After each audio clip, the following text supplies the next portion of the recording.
Everyone, I welcome you all in this class of science for grade 7th, and in today's class we will learn more about chapter 9 respiration in organisms. Here we will learn the difference between breathing and respiration, and also we will try to study about the different respiratory systems of human, animals and plants. So without wasting much time, let's get started. We all know that breathing is a very important process to survive on the earth. We breathe all the time, whether we are sitting and relaxing or performing some physical activities.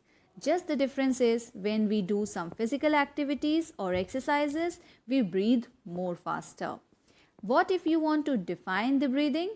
You could define it as a process by which an organism takes in and gives out air. There are some organs which help in the breathing. These are nose, lungs and diaphragm. Now let's see what is the speciality of these organs. We know that the lungs are a pair of breathing organs that lie in the chest cavity, and these lungs are protected by a bony structure which is called rib cage. The chest cavity is separated from the stomach and other organs of the digestive system by a muscular dome-shaped sheet that is called diaphragm. Now, let us see what is the mechanism of breathing in humans. We know that breathing is a continuous process and it involves two main steps, inhalation and exhalation. When we inhale the air that is rich in oxygen, our diaphragm contracts and becomes flat. But when we exhale the carbon dioxide rich air, our diaphragm relaxes and returns to its normal dome shape. Now let us see what is called breathing rate. The number of times we breathe or inhale and exhale in a minute is known as breathing rate. During vigorous exercise, this breathing rate increases and it decreases during sleep. Breathing rate in infant is much more than in adults. Now let's see what is respiration. The process by which food is broken down to release energy, carbon dioxide and water. This is called respiration because this respiration takes place in the cells of organism, so it is also known as cellular respiration. What are the types of respiration?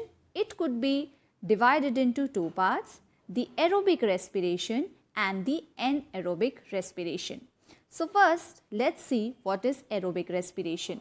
Respiration that takes place in the presence of oxygen known as aerobic respiration.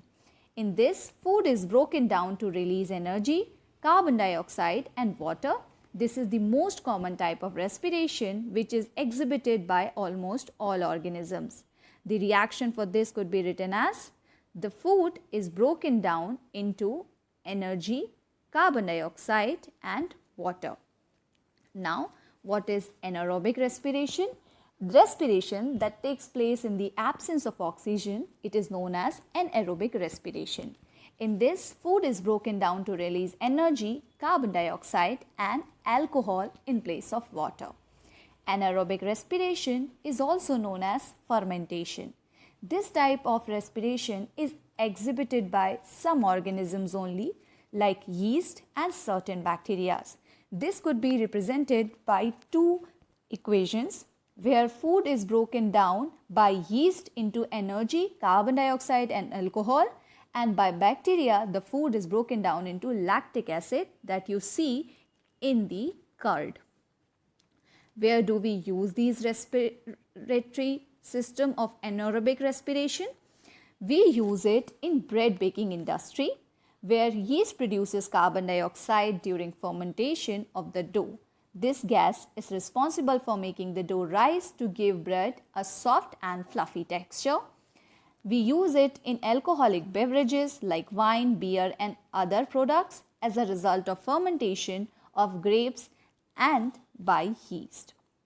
Dairy industry, a certain type of bacteria ferments milk and produce lactic acid. This helps in the production of cheese and yogurt. So this is how anaerobic respiration helps us. Now let's see the human respiratory system.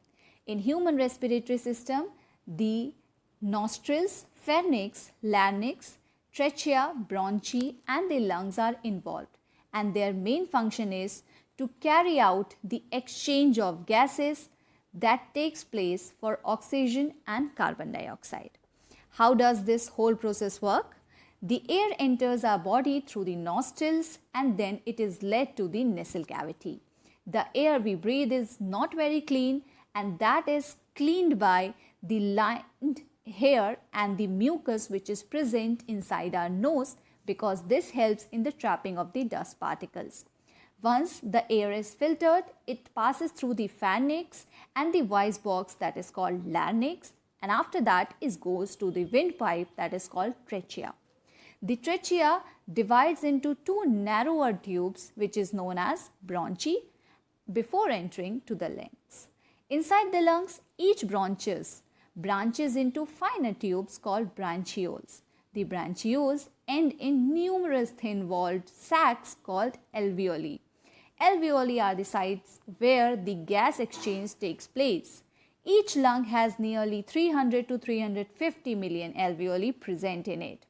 Each alveolus is surrounded by a network of tiny blood vessels called capillaries. Then air that enters the lungs via bronchi passes through the branchioles and reaches to the alveoli. Now it is the time of the exchange of gases. Exchange of gases takes place between the alveoli and the blood in the capillaries. Oxygen in the air that has entered the alveoli moves into blood inside the capillaries. The oxygenated blood moves from the lungs to the left side of the heart and then throughout the body. From the heart, it goes to lungs. Carbon dioxide from this blood moves to the alveoli through the capillaries. It is ultimately exhaled through the nose. The work of transporting oxygen to the different parts of the body is carried out by this system, which is known as circulatory system. Now, respiratory system also exists in the animals.